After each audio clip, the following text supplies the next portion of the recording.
या देवी सर्वभूतेषु शक्तिरूपेण संस्थिता नमस्तस्यै नमस्तस्यै नमस्तस्यै नमो नमः।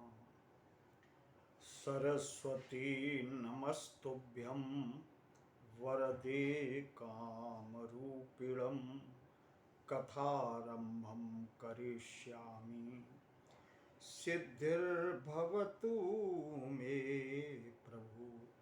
बोलिए भगवती जगदम्बा मैया की जय। प्रिय भक्तजनों, कल के पावन प्रसंग में श्रीमद् देवी भागवत की रचना किस प्रकार से हुई, ये प्रसंग आपके बीच जैसा बन सका वैसा प्रस्तुत किया। नैमिषारण्य के पवित्र क्षेत्र में महात्मा सौनिक जी व्यासपीठ पर विराजमान है। सौनकादिक 88,000 मुनि उनसे पौराणिक चर्चाएं श्रवण कर रही हैं। महात्मा सौनिक ने एक प्रश्न किया कि आपने हमें अनेक पुराण सुनाए और यह भी बताया कि देवी भागवत से संबंधित जो पुराण है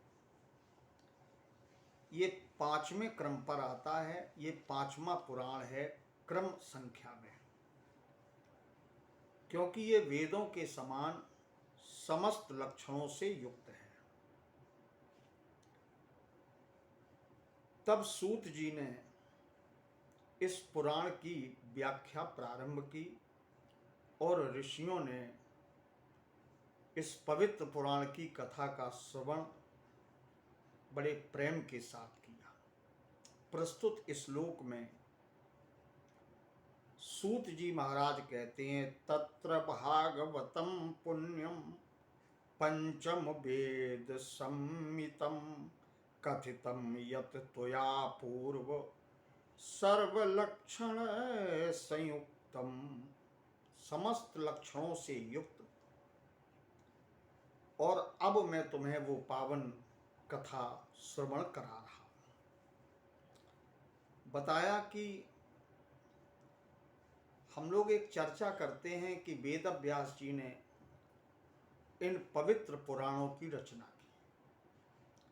वस्तुतः प्रत्येक द्वापर में अलग अलग व्यास के पद पर समासीन हुए हैं, व्यासपीठ को संभालने वाले हुए।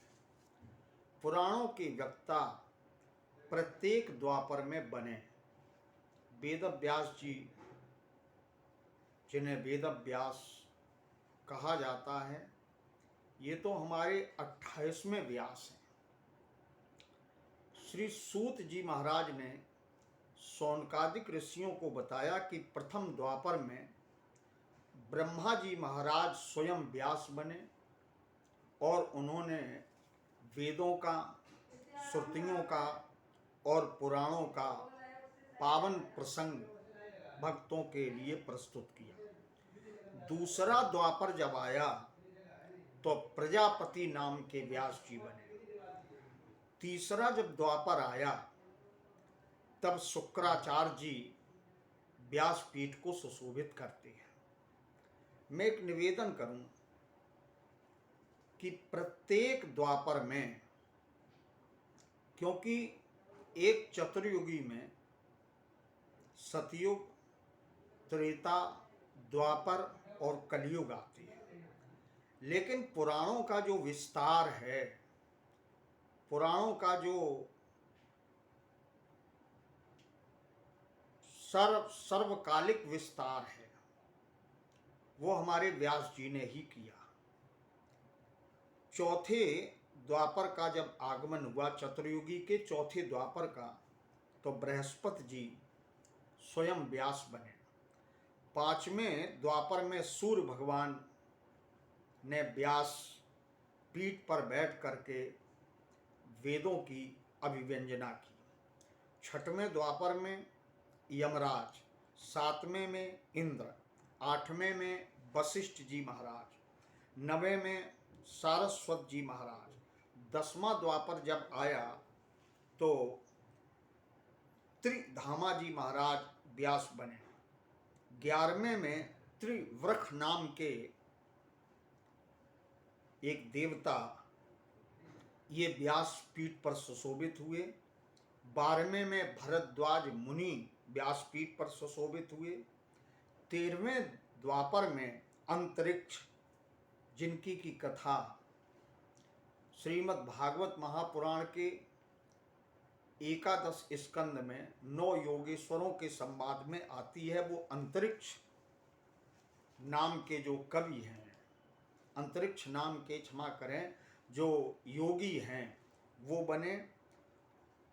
और 14वां द्वापर जब आया तब धर्मराज ने स्वयं व्यासपीठ को सुशोभित किया। और जब चतुर्युगी का 15वां द्वापर आया तो त्रिधचारूढ़ी नाम के महात्मा जी ने इस पीठ को सुशोभित किया। चतुर्युगी का जब 16वां द्वापर आया तो धनंजय स्वयं व्यास बने। और 17वां द्वापर जब आया तो मेघादिति ये व्यास बने। 18वें द्वापर में वृति मुनि व्यास बने। 19वें द्वापर में अत्रि मुनि व्यास बने। और 20वें में महात्मा गौतम जी व्यास बने। 21वें में उत्तम, इन्होंने व्यासपीठ को सुशोभित किया। 22वें द्वापर में बाजस्रुवा वन ये व्यास जी बने। 23वें द्वापर में आयुष्यायण, इनका एक नाम और था सोम, ये व्यासपीठ पर सुशोभित हुए। 24वां जब चतुर्युगी का द्वापर आया तब तृणविंदु नाम के महापुरुष ने व्यासपीठ को सुशोभित किया। और 25वें चतुर्युगी का 25वां जब द्वापर आया तो भार्गव भगवान के द्वारा इस व्यासपीठ को सुशोभित किया गया। भार्गव जी व्यास बने। 26वें द्वापर में शक्ति स्वयं व्यासपीठ पर सुशोभित हुए। 27वें द्वापर में जातकर्ण नाम के महात्मा ने इस व्यासपीठ को सुशोभित किया। और 28वें चतुर्युगी के द्वापर में भगवान कृष्ण द्वैपायन, जो पाराशर और सत्यवती के गर्भ से उत्पन्न हुए, उन्होंने व्यासपीठ को सुशोभित किया। इन्हीं व्यास जी महाराज की ये कथा सूत जी नैमिषारण्य में सौनिक ऋषियों को सुना रहे हैं। इन्हीं वेद व्यास जी की पत्नी अरणी देवी के गर्भ से सुखदेव जी महाराज का जन्म हुआ था। सूत जी कहते हैं कि जिस समय अयोनिज पुत्र सुखदेव जी को ये देवी भागवत पुराण की कथा उनके पिता वेदव्यास जी महाराज ने सुनाई, मैं भी वहाँ उपस्थित था क्योंकि वे मेरे गुरु हैं और मैंने पुराणों का श्रवण उन्हीं से किया है। इसलिए उनके साथ मैंने भी इस पावन कथा का प्रसाद ग्रहण किया। ऋषियों, जो मैं तुम्हारे सामने बता रहा हूँ। और इस पवित्र पुराण की कथा वास्तव में जीव को भवसागर से पार करती है। प्रमाणित करते हुए सूत जी कहते हैं, सूतेन पृष्ठा सकलम जगात द्वैपायनस्तत्र पुराण गुह्यम। गुह्यम ये छुपा हुआ पुराण था। इसको कृष्ण द्वैपायन ने अपने पुत्र को गोपनीय ढंग से ये विद्या देने का मन बनाया, लेकिन मैं उनका प्रिय शिष्य था। सूत जी कहते हैं, मैंने उनकी सेवा की, उनकी मेरे ऊपर कृपा भरी दृष्टि थी। तो अयोनिज अपने पुत्र को पढ़ाई। न अद्भुत बुद्धिना वही, वे बड़ी अद्भुत बुद्धि के थे। श्रुतम मया तत्र महाप्रभावम। उन्हीं अयोनिज सुखदेव जी के कृपा के कारण मुझे भी ये पवित्र रहस्यमयी पुराण सुनने का सुअवसर अपने गुरुदेव वेदव्यास जी महाराज से प्राप्त हुआ। जब सूत जी ने ये चरित्र सुनाया, व्यास परंपरा की चर्चा की, तब महात्मा शौनकादिक ऋषियों ने एक प्रश्न कर दिया कि महर्षि वेदव्यास की किस पत्नी से श्री सुखदेव जी महाराज का जन्म हुआ? क्योंकि अभी अभी आपने हमें बताया कि वो अयोनिज हैं और आप ये भी बता रहे हैं कि वो अरणी देवी के गर्भ से उत्पन्न हुए। ये आपका कथन हमें निश्चित ही संदेह में डाल रहा है, इसलिए मेरे संदेह का निवारण कीजिए। हे सूत जी, आप समस्त पुराणों में दक्ष हैं। ये दो प्रकार के आपके शब्द हम सबको संदेह की ओर ले जा रहे हैं। तब कथा सुनाते हुए सूत जी कहते हैं कि एक समय की बात है, वेदव्यास जी महाराज सत्यवती और पाराशर से उत्पन्न वेदव्यास जी महाराज सरस्वती नदी के पावन पुलिन पर अपने आश्रम में थे। उन्होंने उसी समय गौरैया के एक सुंदर जोड़े को देखा। वो सुंदर जोड़ा था, उसने एक पुत्र को जन्म दिया, पक्षी को जन्म दिया, और इसके बाद वो दोनों, गौरैया के जोड़े में नर और मादा, वो दोनों ही जाते और वहां से अपने पुत्र के उदर भरने के लिए जो कुछ भी लाते, बड़े प्रेम से अपने पुत्र को खिलाते, उदर पोषण करते। उसको वेदव्यास जी ने देखा। जैसा कि मैं भागवत की कथा में भी कह देता हूं कि दृश्य का दर्शक पर सीधा प्रभाव पड़ता है। ये दृश्य वेदव्यास जी महाराज ने देखा, प्रेम देखा कि माता और पिता अपने पुत्र को किस प्रकार से पालते हैं। वहीं वेदव्यास जी सोचने लगे कि मैंने तो अभी तक मुझे कोई पुत्र प्राप्त नहीं हुआ, हम अपनी वधू का सुंदर मुख कैसे देख पाएंगे? मरने के बाद मेरा क्रिया कर्म श्राद्ध इत्यादि कौन करेगा? परलोक का साधन कौन एकत्र करेगा?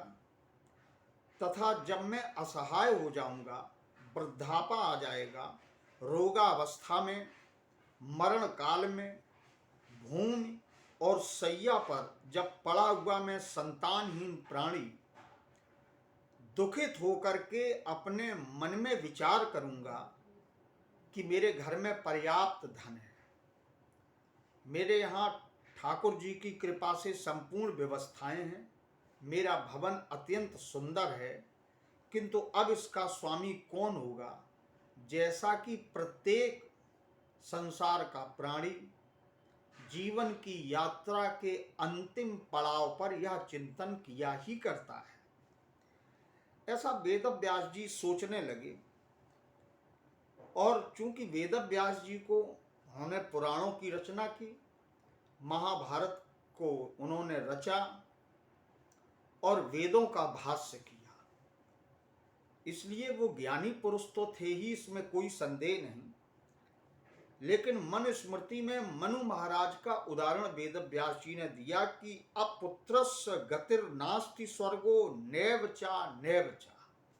पुत्रहीन व्यक्ति की गति, पुत्रहीन पिता स्वर्ग नहीं जाता है, उसे स्वर्ग प्राप्त नहीं होता है, उसकी सद्गति नहीं होती है। पुत्रादन्य तर नास्ति परलोकस्य साधनम। जिसके संतान नहीं, उसके परलोक का साधन भी नहीं बनता है। फिर मेरे शरीर त्यागने के बाद परलोक साधन के लिए मेरे लिए नीले रंग का बैल कौन छोड़ेगा। कथा से एक शिक्षा मिलती है कि जीवन की यात्रा जब समाप्त हो जाए तो परिवार में पुत्र या पौत्र को नीले रंग का बैल निश्चित ही छोड़ना चाहिए, ताकि उसके पितरों को भवसागर से पार होने का एक मार्ग मिलता है। इस प्रकार से व्यास जी का मन अत्यधिक खिन्न हो गया, अत्यधिक दुखी हो गया। और जब मन दुखी हो गया तो वेद व्यास जी मेर पर्वत की ओर चले गए और मन में विचार किया, तपश्चरामि च अत्रेति, मैं यहाँ तपस्या करूंगा। जिस समय वेद व्यास जी तपस्या के लिए तत्पर हुए, उसी समय देवर्षि नारद उपस्थित हो गए। वेद व्यास जी महाराज ने प्रार्थना की देवर्षि नारद से कि संतानहीन पिता की कभी सदगति नहीं होती, मुझे कोई उपाय बताइए। तब नारद जी कहते हैं, हे पाराशर तनय, पाराशर के पुत्र, आपने जो प्रश्न मुझसे किया है, उपाय के लिए जो कहा है, ऐसा ही प्रश्न मेरे पिता ब्रह्मा ने भगवान विष्णु से किया था। एक समय की बात है। और इसके बाद वे कथा के क्रम को आगे बढ़ाते हुए बोले, एक समय की बात है कि परमात्मा शेष शैया पर शयन कर रहे थे, और जब शेष शैया पर सो रहे थे तो मेरे पिता उनके निकट गए, निवेदन किया, प्रार्थना की। तब ये गूढ़ रहस्य, ये गुप्त ज्ञान मेरे पिता ब्रह्मा जी को भगवान श्री हरि ने, नारायण ने दिया था। ब्रह्मा जी ने प्रार्थना की, सूर्यो भ्रमति चाकाशे वायुर्वाति शुभा शुभा अग्नि इस्त पति पर्जन्यो वर्ष 30 त्वताज्ञा। हे प्रभु, तुम्हारी आज्ञा से सूर्य निकलते हैं, तुम्हारी आज्ञा से आकाश ये सबके ऊपर छत्र की तरह छाया करता है, तुम्हारी संकेत पर वायु चलती है, शुभ अशुभ सब आपकी ही इच्छा से होता है। लेकिन विस्मय इस बात का है कि आप प्रत्येक समय पर प्रत्येक कार्य नहीं करते। जगत की रचना के लिए आप में ही राजसी शक्ति विद्यमान है, आप में ही सात्विक शक्ति विद्यमान है, प्रलय के लिए आप में ही तामसिक शक्ति विद्यमान है, और आप इन शक्तियों के आधार पर ही हमें और भगवान शिव को प्रकट करते हैं। इस प्रकार से प्रार्थना जब की तो भगवान नारायण कहते हैं, शेषे स्वम अपि पर्यंके पर तंत्रो न संशयः। हे ब्रह्मा, मैं शेष शैया पर शयन करता हूँ, भगवती लक्ष्मी सदा सर्वदा मेरे पास रहती हैं, लेकिन शेष शैया पर मैं शयन करता हूँ, रहता हूँ। क्षीर सागर में मेरा निवास तो है, लेकिन परतंत्रो न संशया, लेकिन मैं भी किसी बंधन में हूँ, मैं परतंत्र हूँ। और जिस किसी के बंधन में हूँ तो तदधीना तद आधीना, मैं उसके अधीन हूँ। सदोत्तिष्ठे काले काल वशम गतः, मैं काल का वशीभूत होकर के मैं शयन से उठता हूँ, समय हमें प्रेरित करता है। उस शक्ति का अवलंब प्राप्त करके ही मैं सदा सर्वदा यह रचना करता हूँ। तब भगवान ब्रह्मा कहते हैं कि प्रभु, मैंने ये भी अनुभव किया कि आप शेष शैया पर लेट करके किसी परम पवित्र आद्या शक्ति का या किसका चिंतन करते हैं। संसार के लोग, जगत के प्राणी, देवता, ऋषि, गंधर्व, किन्नर, ये सब तुम्हारी चर्चा करते हैं, तुम्हारा यशोगान गाते हैं, तुम्हारी प्रार्थना करते हैं, तुम्हारी तपस्या करते हैं। लेकिन हे प्रभु, आप हमें बताइए कि आप किसका चिंतन करते हैं, आप किसका स्मरण करते हैं। तब भगवान नारायण कहते हैं, हे धर्मज्ञ, आप ये प्रत्यक्ष जानते हैं और आपको ये पता है कि इस महासिंधु में मैं 5000 वर्षों तक जो युद्ध करता हूं तथा मैं अपने अंश से जिन जीवों को प्रकट करता हूं, मेरे भीतर जो बाहुबल है वो किसी न किसी शक्ति का है। बिना शक्ति के परमात्मा भी इस धरा पर आकर के अपना कार्य संपूर्ण नहीं कर सकते। मैं आतताइयों का वध करता हूं, ये किसी की शक्ति है। मैं महापुरुषों को अपनी कृपा देता हूं, ये कृपा भी किसी की शक्ति है। मैं कहता हूं कि करब सदा तिनकर रखवारी, जिम बालक राखे महतारी, ये मैं अपने बल पर नहीं, किसी आद्य शक्ति के बल के कारण मैं ये कार्य करता हूं। तुम्हें तो ब्रह्मा जी ये ज्ञान होना चाहिए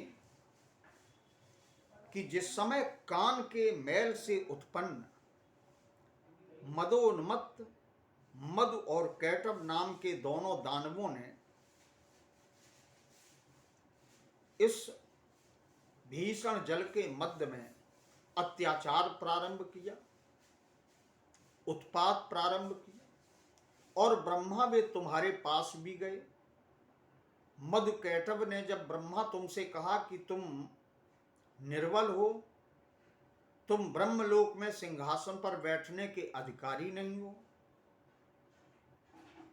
और उन्होंने युद्ध के लिए मुझे भी ललकारा, उस समय मैंने जिस शक्ति का, जिस परा भगवती का चिंतन किया, स्मरण किया, जिनकी कृपा से मैंने उन दोनों को पराजित किया, जिसकी दया से उन दोनों का विनाश हुआ, उस परम शक्ति के बारे में आप क्या नहीं जानते हैं। ब्रह्मा से भगवान कहते हैं, विहाय लक्ष्मया सह सविहारम को याति मत्स्यादि हीन योनिष। ब्रह्मा, तुम्हें विचार करना चाहिए कि मैं लक्ष्मी का त्याग करके और अपने स्थान का त्याग करके मैं संसार में क्यों जाता हूं, मैं अवतार लेता हूं। को याति मत्स्यादि, मैं मत्स्य बनता हूं, मैं सूकर की योनि में जाता हूं जो हीन योनि है, इनमें मुझे अवतार लेना पड़ता है। शय्या च मुक्त्वा गरुड़ासनस्थ, मैं गरुड़ आसन भी कभी कभी छोड़ देता हूं। करोम युद्धम विप्लम स्वतंत्र, मैं युद्ध करता हूं, कभी कभी भक्तों को दर्शन देता हूं, लेकिन मैं अपनी कृपा से ये नहीं करता। इसके लिए भी कोई न कोई शक्ति है, कोई न कोई आदि देवी है, कोई न कोई योग माया है जो मुझे प्रेरणा देती है, मैं उसी के वशीभूत हूं। तब एक पावन प्रसंग सुनाते हुए कहते हैं, भला ऐसा कौन होगा जो सारे सुख त्याग करके और धराधाम पर जाएगा, नंगे पांव चलेगा, 14 वर्ष की वन यात्रा करेगा तथा यत्र तत्र सर्वत्र रहना चाहेगा, जल के बीच में द्वारिका का निर्माण करेगा। भगवान के अवतारों में यदि अनुभव किया जाए तो परमात्मा लोक धर्म की शिक्षा देने के लिए बहुत कष्ट सहन करते हैं। यद्यपि कष्ट का कोई प्रभाव उनके ऊपर नहीं होता, लेकिन परमात्मा भी कष्ट सहन करते हैं। तब भगवान नारायण ब्रह्मा जी को एक कथा सुनाते हैं। हे ब्रह्मा, प्राचीन काल में एक बार मेरी प्रत्यंचा टूट जाने के कारण मेरा सिर मेरे शरीर से पृथक हो गया। तब शिल्पकार देवशिल्पी विश्वकर्मा ने घोड़े का सिर जोड़ करके और मुझे हयग्रीव नाम दिया। मैं हयग्रीव नाम के अवतार से संसार में प्रसिद्ध हुआ। ये सब ब्रह्मा जी तुम्हारे सामने घटित हुआ। क्या तुम इस रहस्य को, क्या तुम इस मर्म को जानते नहीं हो? इधर यही पावन प्रसंग देवर्षि नारद वेदव्यास जी को भगवती आदि शक्ति परा अम्बा अधिष्ठात्री जगत को उत्पन्न करने वाली, चलाने वाली उस शक्ति की चर्चा करते हुए वेदव्यास जी महाराज को सुनाते हैं। यही पावन प्रसंग सूत जी शौनकादिक ऋषियों को सुनाते हैं और यही नारायण के मुख से ब्रह्मा जी को बताया जा रहा है कि हे ब्रह्मा, जिस समय हयग्रीव नाम मेरा पड़ा, मैं संसार में विख्यात हुआ, उस समय मैंने ब्रह्मा तुमको सारी बात बताई थी। अतः ये गूढ़तम ज्ञान, जिस परम शक्ति की मैंने चर्चा की है, वही परम शक्ति, वही आदि शक्ति जगत अम्बा भगवती जगदीश्वरी, उस महाशक्ति के अधीन मैं भी हूं।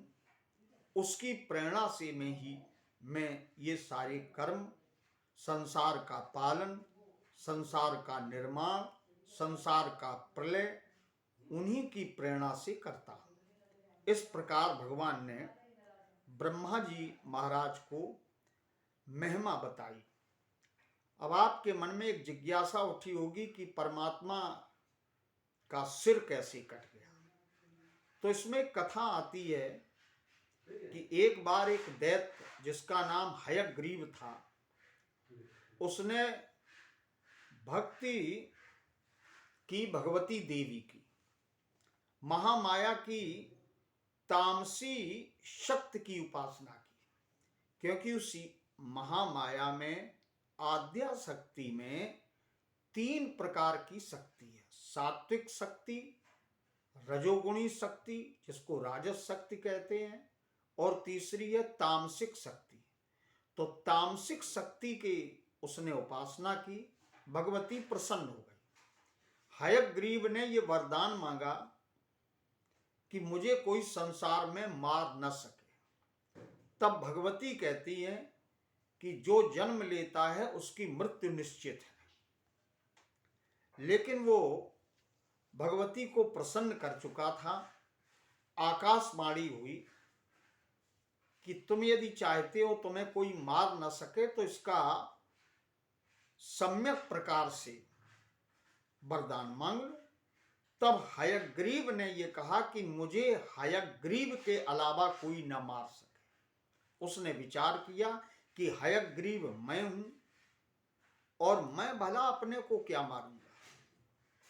भगवती ने यह वरदान दे दिया, जब कभी शक्ति, बल, तेज, विद्या ये किसी भी दानवीय प्रवृत्ति के मनुष्य के भीतर पहुंच जाती है तो वो उसका दुरुपयोग करता है। हयग्रीव अत्याचार करने लगा, उसके आतंक से मानवता कराहने लगी, अत्याचार बहुत बढ़ गया। उसी समय पर ब्रह्मादिक देवता, इंद्रादिक देवता, सारे देवता सब भगवान विष्णु के पास गए और विष्णु 10,000 वर्षों तक युद्ध करने के बाद अपनी चढ़े हुए धनुष की प्रत्यंचा के एक सिरे पर अपना सिर रखे हुए योग निद्रा में लीन थे, शयन कर रहे थे। ब्रह्मादिक देवता बोले, अब मैं इन्हें नारायण को कैसे जगाऊं, क्योंकि एक नियम है, सोए हुए को कभी जगाना नहीं चाहिए। निद्रा में विघ्न उत्पन्न करने वाला, दूसरे का धन हरण करने वाला, और इसी क्रम में पति और पत्नी के बीच विरोध उत्पन्न कराने वाला, पिता और पुत्र के मध्य में शत्रुता उत्पन्न करने वाला कभी भी स्वर्ग नहीं जाता, इनको नरक का भोग करना पड़ता है। इस प्रकार से समस्त देवताओं ने चिंतित होकर सोचा कि अब क्या उपाय होगा, हमें यज्ञ भी करना है और हयग्रीव के आतंक से बचना भी है। तब ब्रह्मा जी ने दीमक की सृष्टि की और दीमक से कहा कि तुम धनुष के एक सिरे को चुन करके और नष्ट कर दो, और जब धनुष का एक सिरा ये दीमक चुन लेगी तो चढ़ी हुई प्रत्यंचा अपने आप जब पृथक होगी तो उसके गंभीर रव से भगवान श्री हरि की निद्रा खुल जाएगी। यद्यपि दीमक ने बहुत बार मना किया, लेकिन ब्रह्मा जी ने कहा कि जो कोई यज्ञ होगा उस यज्ञ का जो भाग बच जाएगा, जो आहुति डालने में गिर जाएगा, वो तुम्हारा भाग। स्वार्थ सिद्ध करने वाले देवताओं ने दीमक को जब ये प्रलोभन दिया तो दीमक के झुंड लग गए और उस धनुष को, उसके सिरे को दीमक ने चुन करके जो ही वो सिरा समाप्त किया कि चढ़ी हुई प्रत्यंचा अपने आप कट गई और प्रत्यंचा के दूसरे सिरे से हटते ही, क्योंकि सिरा ही नहीं था, गंभीर गर्जना, और उस गंभीर गर्जना को सुन करके वन, पहाड़, नदी, सागर का जल खोल पड़ा। भगवान नारायण की, भगवान हरि की गर्दन उसी प्रत्यंचा से कट गई और धड़ ठाकुर जी का अलग हो गया। देवता पश्चाताप करने लगे, सबने पश्चाताप किया कि मेरे द्वारा महापाप हो गया, अनर्थ हो गया, अब मेरी रक्षा कौन करेगा, संसार कैसे चलेगा। तब उसी आदि शक्ति ने आकाशवाणी के माध्यम से प्रार्थना की और बताया कि अब तुम्हें इनका सिर जुड़ जाएगा और तुम्हें अपने इष्ट की प्राप्ति पुनः हो जाएगी। पूरा उपाय बताया। ब्रह्मा जी ने तत्काल देव शिल्पी विश्वकर्मा को बुलाया। भगवान का सिर, एक घोड़े का सिर तत्काल उसने काट करके भगवान के धड़ से जोड़ा। भगवान हरि उठ खड़े हुए और तब से ठाकुर जी का एक नाम पड़ा, हयग्रीव। देवी ने आकाशवाणी में बताया कि हयग्रीव नाम वाले परमात्मा उस हयग्रीव अत्याचारी का वध करेंगे। भगवान हरि ने, जिनको हम लोग विष्णु भी कहते हैं, उन्होंने उस हयग्रीव राक्षस का वध किया। तब इस मर्म को ब्रह्मा जी से भगवान बोले कि तुम्हें तो पूरी घटना पता है। उसी आदि शक्ति, उसी परा अंबा, उसी भगवती के कहने पर ही मैंने उस हयग्रीव राक्षस का वध किया था। इसके मूल में उनकी इच्छा थी, क्योंकि वो वरदान दे चुकी थी उसको, और उसको भवसागर से पार भी करना था, अत्याचार के कारण उसको निग्रह लीला के माध्यम से समाप्त भी करना था।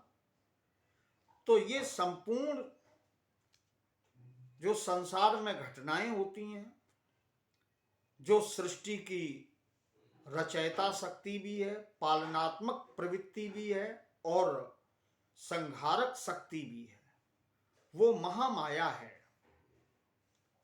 और उस अदृश्य शक्ति के माध्यम से ही ये जगत संचालित हो रहा है। जिस समय भगवती देवी की महिमा गाई तो वेदव्यास जी प्रसन्न हो गए, और जब वे प्रसन्न हो गए तब वेदव्यास जी महाराज मेरु पर्वत पर तपस्या करने के लिए उपस्थित हो ही चुके थे। तब उन्होंने भगवती योग माया लक्ष्मी का ध्यान किया और उनकी तपस्या में लग गए। एक छोटा सा प्रसंग इसी बीच और आता है। देखिए, बिना कारण के कोई कार्य नहीं होता। इसमें भी एक रहस्य है कि एक बार लक्ष्मी, प्रश्न उठता है कि भगवान का सिर कटा ही क्यों, तो वो देवी इस मर्म को खोलती हैं कि एक बार भगवान विष्णु लक्ष्मी को देख करके हंस पड़े। लक्ष्मी जी ने विचार किया कि मुझे लगता है कि इन्होंने किसी सुंदरी स्त्री को देख लिया, इसलिए मेरी ओर देख करके ये मेरा उपहास कर रहे हैं। स्वभावतः स्त्री का, सामान्य स्त्री का स्वभाव लक्ष्मी में आया और उन्होंने अपने पति को शाप दिया कि तुम्हारा ये सुंदर जो सिर है, सुंदर मुख है, ये धड़ से अलग हो जाए। तो वैधव्य जीवन के लिए उन्होंने बिना जाने ही ये शाप दे दिया। भगवती योग माया आद्य शक्ति सोचने लगी कि लक्ष्मी का शाप भी पूर्ण हो जाए और मधुकैटभ का विनाश भी हो, तथा साथ में ही हयग्रीव को भी इस संसार से मुक्ति मिल जाए, उसके अत्याचारों से देवताओं को, ऋषियों को त्राण प्राप्त हो जाए। इन सब कारणों के कारण भगवती ने इस प्रकार की लीला की और ये रहस्य भगवान हरि ने ब्रह्मा जी महाराज को सुनाया और ब्रह्मा जी से ये रहस्य वेदव्यास जी महाराज, सुखदेव जी महाराज, सूत जी महाराज और ब्रह्मा के पुत्र देवर्षि नारद को मिला। यदि क्रम से देखा जाए तो कथा में अब ये स्पष्ट हो गया कि भगवान से ब्रह्मा जी ने प्रश्न किया, तब भगवान ने ब्रह्मा को भगवती की महिमा का वर्णन करते हुए, उद्धरण देते हुए ये रहस्य सुनाया। ब्रह्मा जी ने अपने पुत्र देवर्षि नारद को भगवती की महिमा का रहस्य बताया। देवर्षि नारद ने वेदव्यास जी को मेरु पर्वत पर ये रहस्य सुनाया और वेदव्यास जी ने तपस्या से प्राप्त अपने पुत्र श्री सुखदेव जी महाराज को और साथ में अपने प्रिय शिष्य सूत जी महाराज को भगवती परा अम्बा की महिमा का सुंदर चरित्र सुनाया। इस प्रकार से ये पावन, और सूत जी ने 88,000 शौनकादिक ऋषियों को सुनाया। आज इसी बहाने से, इसी कारण से हम लोगों को देवी भागवत की पावन कथा सुनने का सुअवसर प्राप्त हो रहा है। किसी समय इसी कथा को सुनते सुनते शौनकादिक ऋषियों ने प्रश्न किया कि किसी समय वे सनातन देव विष्णु 10,000 वर्षों तक भीषण युद्ध करके थक गए थे। ये आपने पावन चरित्र मुझे सुनाया, लेकिन आप हमें ये भी बताएं कि वे थक क्यों गए थे, ऐसा क्यों हुआ। तब उन्होंने हयग्रीव का पूरा वृतांत सुनाया। इस प्रकार से आज के पावन चरित्र में मैंने आपके समक्ष ये पहला भाग रखा। समय मिला तो आज मैं कथा को आगे बढ़ाते हुए लगभग 30 मिनट की कथा का दूसरा भाग भी प्रस्तुत करूंगा। सभी को जय भगवती, जय योग माया, जय श्री राधे राधे, जय श्री कृष्ण।